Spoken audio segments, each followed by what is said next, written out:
Je reçois une femme politique qui dit ce qu'elle pense et qui n'a pas sa langue dans sa poche. Delphine Batho, bonjour. Bonjour. Merci d'être avec nous. Vous avez été ministre de l'écologie, vous êtes député socialiste des Deux-Sèvres et vous me disiez il y a un instant, pendant la pub, dans les campagnes, les personnes âgées ne sont pas allées voter. Pourquoi, selon vous ? Notamment sur la question des impôts, du mécontentement sur les impôts. Je peux prendre un exemple, c'est la fiscalisation de la majoration pour enfants des retraités, ce qui concerne les personnes qui ont eu 3 enfants.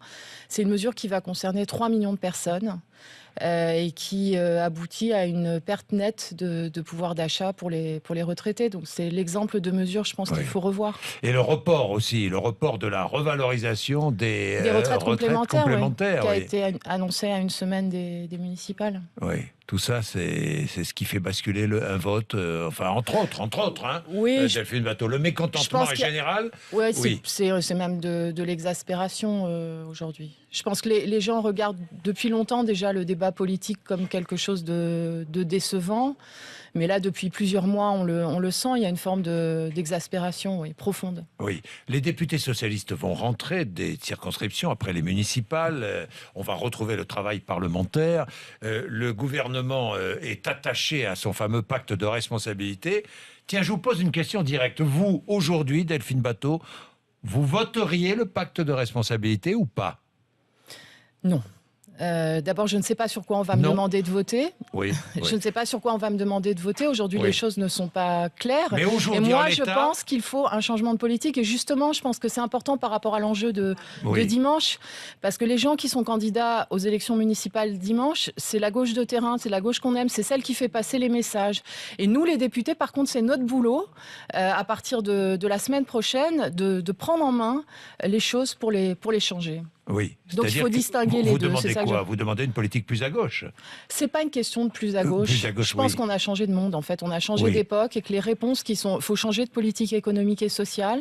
Je pense que celle qui a été menée est une politique qui, malheureusement, aggrave la crise au lieu de la résoudre. On est en fait en Europe aujourd'hui sur une forme de stagnation économique. Et moi, je crois qu'on a besoin maintenant d'une politique de relance, un peu comme ce que Matteo Renzi est en train d'essayer en Italie. Il y a besoin d'audace, il y a besoin d'essayer des choses. On ne peut pas continuer comme ça. Tiens, je vais parler de cette politique avec Jean-Marc Daniel tout à l'heure. Mais Delphine Batho, je reviens. Donc aujourd'hui, en l'état actuel des choses, vous ne voteriez pas le pacte de responsabilité. Moi, je pense qu'on ne peut pas continuer comme ça. Donc vous dites non, c'est ce que vous avez dit. Je ne voterai pas en l'état actuel des choses. Oui, en l'état actuel des choses, ça ne me paraît pas la politique dont la France a besoin. Je pense qu'on a besoin d'investissement, on a besoin de la transition énergétique, on a besoin de politique de long terme, on a besoin d'un espoir. On n'a pas besoin simplement de mesures techniques sur le coût du travail. Voilà, c'est décalé, si vous voulez, par rapport à la profondeur des problèmes. Et ce que vous pensez là, de nombreux députés socialistes le pensent, Delphine Batho, sans le dire aujourd'hui, et le diront après ? Je pense que beaucoup de mes collègues sont inquiets, sont profondément inquiets. Je ne peux pas préjuger de ce qu'ils vont dire, ce qu'ils vont faire, mais ça va dépendre aussi des décisions que va prendre et que va annoncer le président de la République. Je pense qu'il est conscient des messages que va porter la majorité parlementaire. Alors, vous dites il faut du changement maintenant. Il faut prendre le taureau par les cornes, si je puis dire. Il faut du changement, il faut changer de Premier ministre. Pourquoi faut-il changer de Premier ministre ? C'est ce que vous avez dit. Parce qu'il faut tout changer. Il faut changer de politique et il faut changer d'équipe.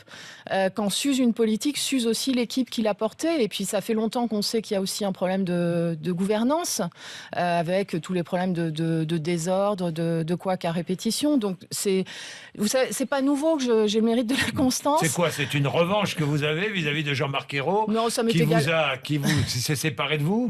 Non, moi je dis ce que je pense. Je suis pas là pour dire qu'il y a un formidable gouvernement dont la politique est en train de formidablement réussir. Ceux auxquels je dois rendre des comptes, ce sont mes électeurs. Et ils m'ont pas élu pour me taire. Ils m'ont élu pour dire un certain nombre de choses. Et moi, j'aurais préféré qu'on reprenne en main la situation avant les élections municipales, dès le mois de décembre. Ça n'a pas été fait et je pense que maintenant, on n'a plus le choix, en fait. Donc, vous dites qu'il faut changer de Premier ministre pour nommer qui à la place de Jean-Marc Ayrault ? Je suis pas là pour rouler pour tel ou tel. Je pense qu'il y en a plusieurs qui sont capables. Voilà, mais je veux pas rentrer dans le jeu. J'entends les écologistes nous dire, et Cécile Duflot la première, pas question que Manuel Valls soit nommé, absolument pas question. S'il est nommé, nous quittons le gouvernement. C'est une fausse exclusive, puisque si c'est si insupportable, elle est dans le même gouvernement aujourd'hui que Manuel Valls, qui est ministre de l'Intérieur. Et puis ça n'a rien à voir avec les questions environnementales. Moi, je pense que la vraie question aujourd'hui, c'est quelle va être l'ambition écologique de ce gouvernement, notamment sur la transition énergétique. C'est ça la question.